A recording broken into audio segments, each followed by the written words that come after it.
Well, hey there, everyone, and welcome to Energy Gal. My name is Lisa, and I really wish that this had something that you could smell my house because I just made a huge loaf of cornbread for dessert for dinner tonight, and it smells so good. Like my stomach is like, oh, I want it now. So I hope that wherever you are in this very moment that you can find just a little bit of peace somewhere, whether it's peace in knowing that the sun is going to shine tomorrow and life will continue on, the peace that knowing that there is a God that loves you, or a friend that will call you, or someone you can lean on in difficult times. I hope that maybe there's been a tiny little miracle in your life, like you've realized that even the miracle of breathing is something to be so thankful for. My wish for you would be that you would have peace. That seems to be my word lately, peace. So I want to tell you about something that happened this morning that I share it with you because I think that it was pretty profound for me. And whenever something like that happens, I just can't wait. I'm like a little kid with a gift, and I'm like, I got to share this toy with somebody. And I know that a lot of my dharma, a lot of my purpose for existing, a lot of my reason that I came in to this particular incarnation is that I love to nurture and I love to be of service and love and help and create a safe space that smells like cornbread. So let me unpack a little bit of what happened. So yesterday I ended up getting back into the YouTube world, and I had enough energy yesterday to create 2 videos. And thank you for those of you who've watched them and shared them. I appreciate that a lot. I put my whole heart and soul and physical body and all of my energies and thoughts into creating each one, and it takes a long time behind the scenes. So it pretty much took me the whole day from filming to editing to get both of them done. And I commented to a friend towards the end of the evening, I find it curious that as much as I love doing this sort of thing, I am completely exhausted by the time I'm done. And his response was, I find that curious that you love it and you really are just your authentic self. And I get that you're vulnerable and raw and open, and yet you're tired. And wouldn't you think that if you were dipping into the endless well, that you would not be tired? And I thought, and he said, I wonder why that is. I wonder why you would be tired. Well, it came time this morning for me to take my little Gia puppy fur dog there for her morning walkabout. And I was pondering that.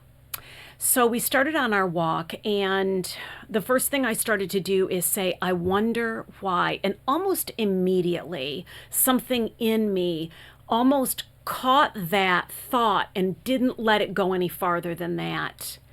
And it said, stop and do it differently.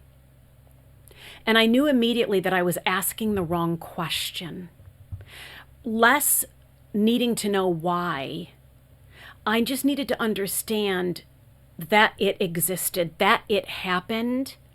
And so I approached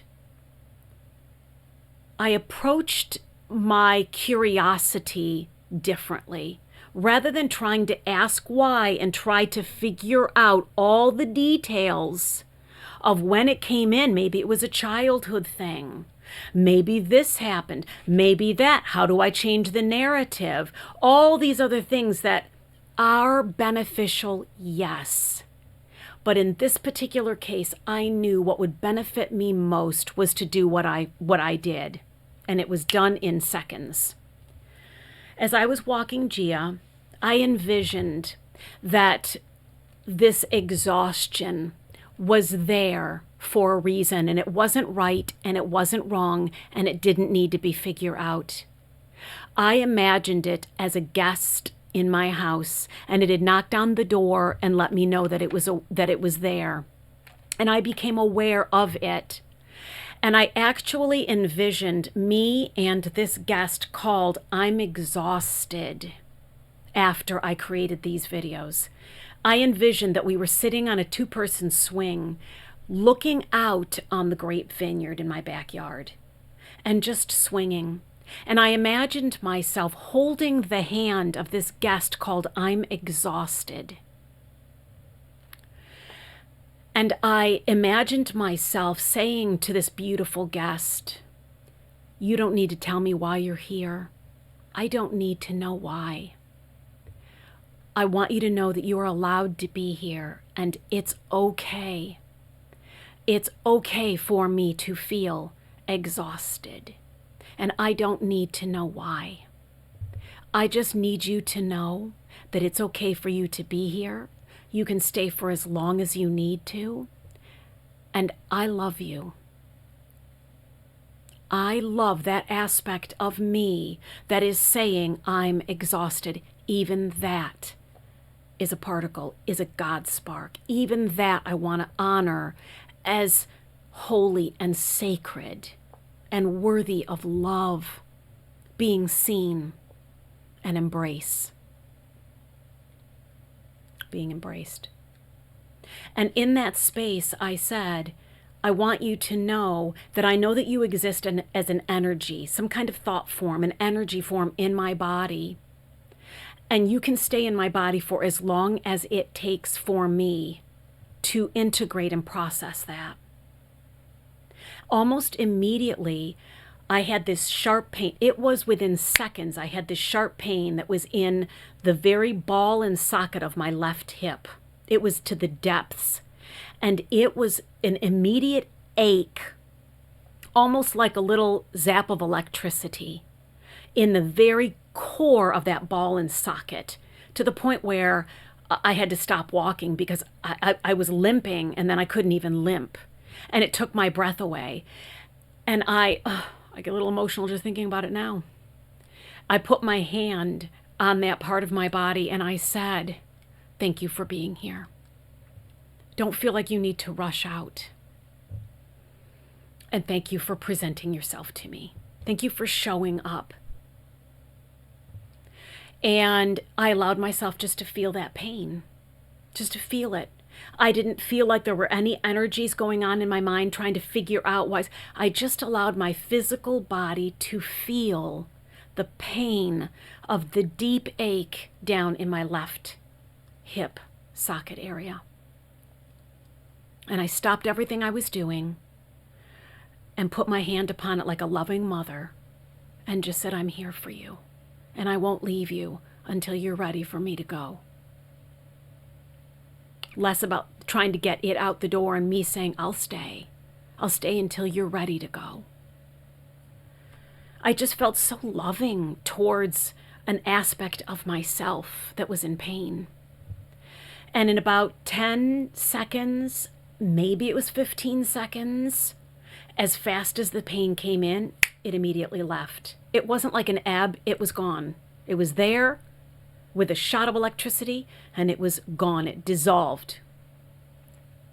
And I stood there for a moment because I thought, well, I don't know what to do now. I'm like a half mile from home. What do I do?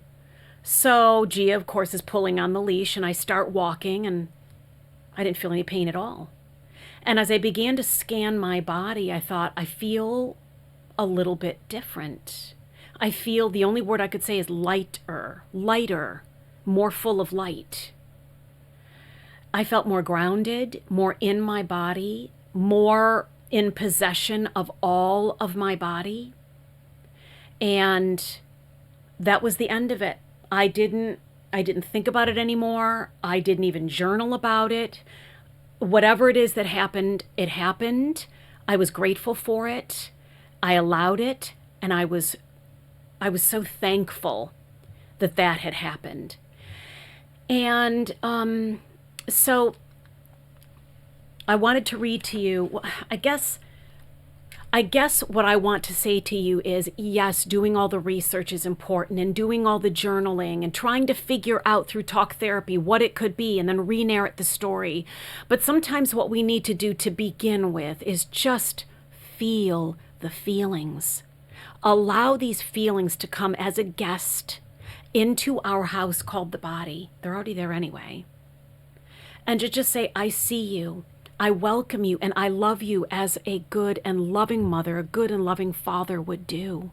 And I don't want you to think you need to rush your ass out of here. I will never, ever push you out until you're ready to go. I want to feel you and experience you the whole way, knowing that as that happens, you'll just be on your way anyway, and it'll be much less painful for me. I'm telling you, it was 15 seconds, 10, 15 seconds. Boom, oh my goodness. Love, caress, enjoy, relax, into, allow, and then it dissipated. Done. I don't know where it came in. Heck, as far as I know, I'm doing a lot of generational karmic healing.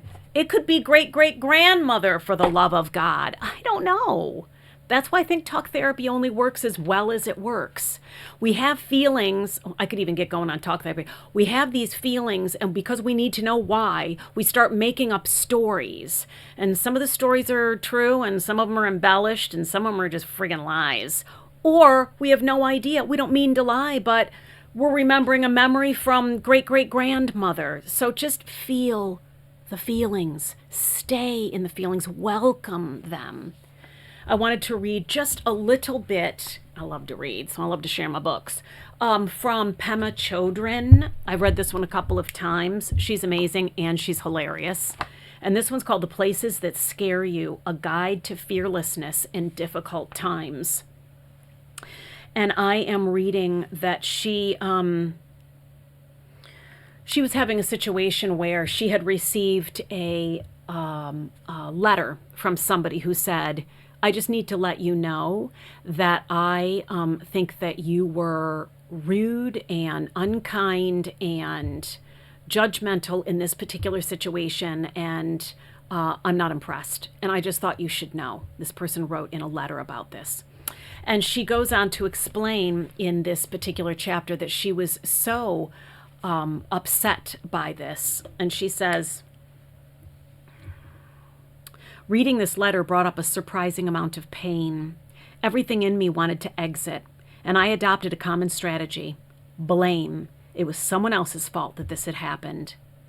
And she goes on and says that she takes out pen and paper, and right there in the car as she's reading the letter, she brings out pen and paper and starts to write a letter to this person and letting them know. And then she thought, well, hold on. I tell people they need to just stay and welcome the feeling.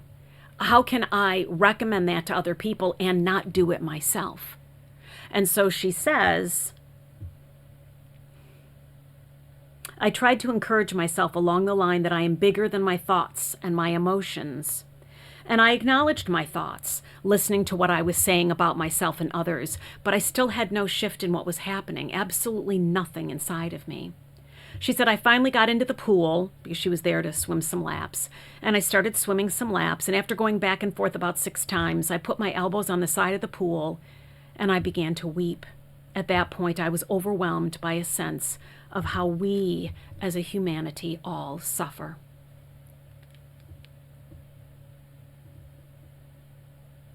She said, then not because I was doing a particular practice, but because I'm so familiar with finding that soft spot. A reservoir of empathy arose, seemingly out of nowhere, completely available to me. I was able to connect profoundly with all of my brothers and sisters all over the world. All I had done there sitting by the pool was somehow to stay.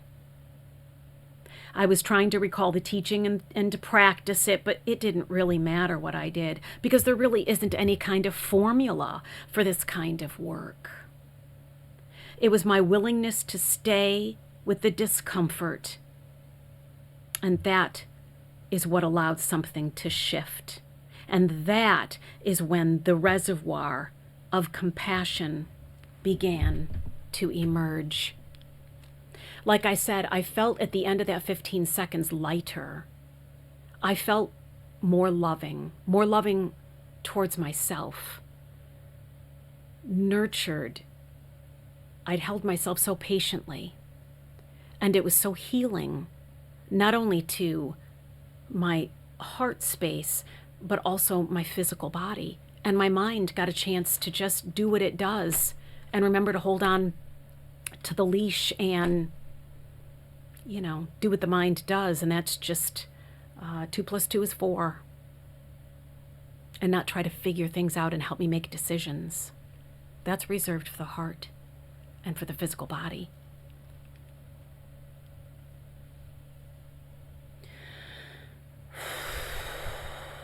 She said, I long to see how we block our hearts and close our minds. And that brings, to see how we block our hearts and close our minds, brings self-compassion and the longing not to do that anymore. And so I can see where it wasn't that I closed my mind. I just said to my mind, you don't need to figure this out with me. Just be the witness. And I let my heart be open and receiving and do as Richard Rudd says, open mind, soft heart, because as he says, awakening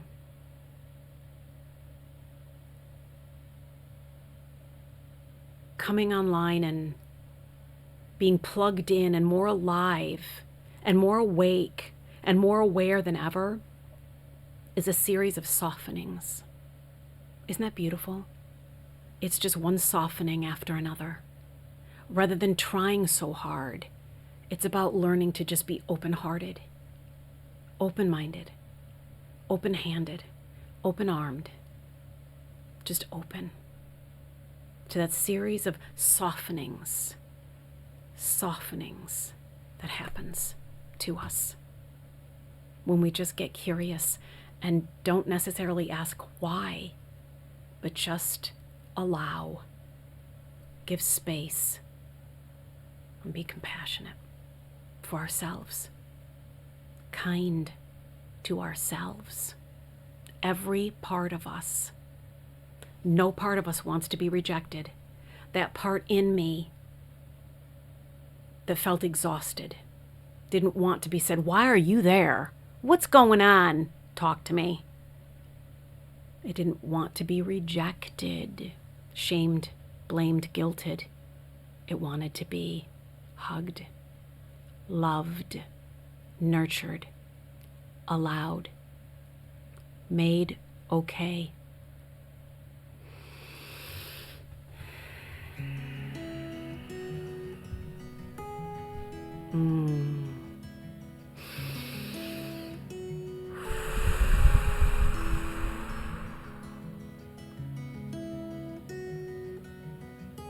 Thank you for hanging out with me. Thank you for allowing me to share the little miracles in my life, the miracles of epiphanies, and the miracles of cornbread. Love cornbread. All right, everybody. I'll see you again when I see you. I love you because you're lovable. And peace be with you.